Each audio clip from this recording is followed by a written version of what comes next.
ನೋಡಿ ನಾವು ಇವತ್ತು ನಮಗೆ ಸಿಕ್ಕಿದ ಏಡಿ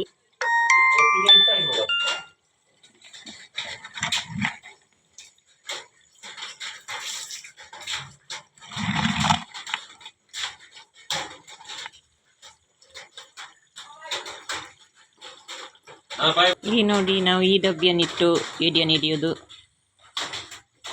ಅದು ತೋರಿಸಿ ಹಚ್ಚದು ನೋಡಿ, ಈ ಡಬ್ಬಿಯಲ್ಲಿ ಜಾಸ್ತಿ ಸಿಗ್ತದೆ, ದೊಡ್ಡ ಡಬ್ಬಿ ಇದು.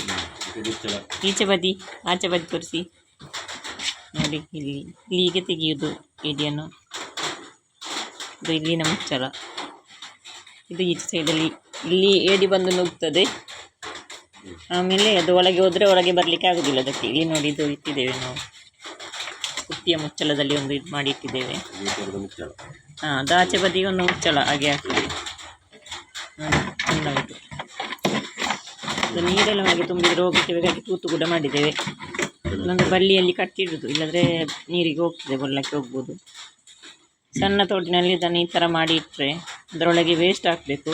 ಇದರೊಳಗೆ ವೇಸ್ಟ್ ಹಾಕಿ ಇಟ್ಟಿರಬೇಕು. ಆಗ ಏಡಿ ಅದಕ್ಕೆ ಬಂದು ಬೀಳ್ತದೆ. ಒಳಗೆ ಹೋದದು ವಾಪಸ್ ಹೊರಗೆ ಬರಲಿಕ್ಕೆ ಆಗೋದಿಲ್ಲ. ಇಲ್ಲಿ ನೋಡಿ, ಇದು ಸಣ್ಣದು, ಸ್ವಲ್ಪ ಅದು ಸಣ್ಣದು. ಇದರಲ್ಲಿ ಸ್ವಲ್ಪ ಕಡಿಮೆ ಸಿಗೋದು. ಅದು ಒಳಗೆ ಹೋದರೆ ಮತ್ತೆ ಅದಕ್ಕೆ ಜಾಗ ಇರೋದಿಲ್ಲ, ಮತ್ತೆ ಸಣ್ಣದೇ ಸಣ್ಣ. ದೊಡ್ಡ ಜಾಸ್ತಿ ಡಬ್ಬ ಅಗಲ ಇರೋದರಲ್ಲಿ ಆದರೆ ದೊಡ್ಡ ಡಬ್ಬಿಯಲ್ಲಿ ಆದರೆ ಸ್ವಲ್ಪ ಜಾಸ್ತಿ ಸಿಗ್ತದೆ. ಅದರಲ್ಲಿ ಕೋಳಿಯ ವೇಸ್ಟು ಅಥವಾ ಮೀನಿನ ವೇಸ್ಟನ್ನು ತಂದು ನಾವು ಇಟ್ಟಿರಬೇಕು.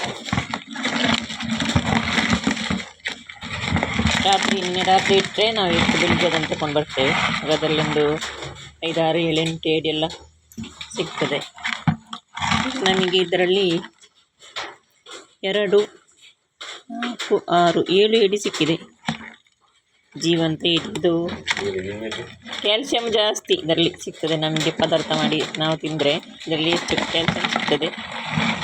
ಯಾವುದೇ ಕೆಮಿಕಲ್ ಇಲ್ಲ ಇದರಲ್ಲಿ, ನ್ಯಾಚುರಲ್, ತೋಡಿನ ಹಿಡಿಯುವಂಥ ಏಡಿ ಇದು. ಇದರಲ್ಲಿ ತುಂಬ ಕ್ಯಾಲ್ಸಿಯಂ ಇರ್ತದೆ.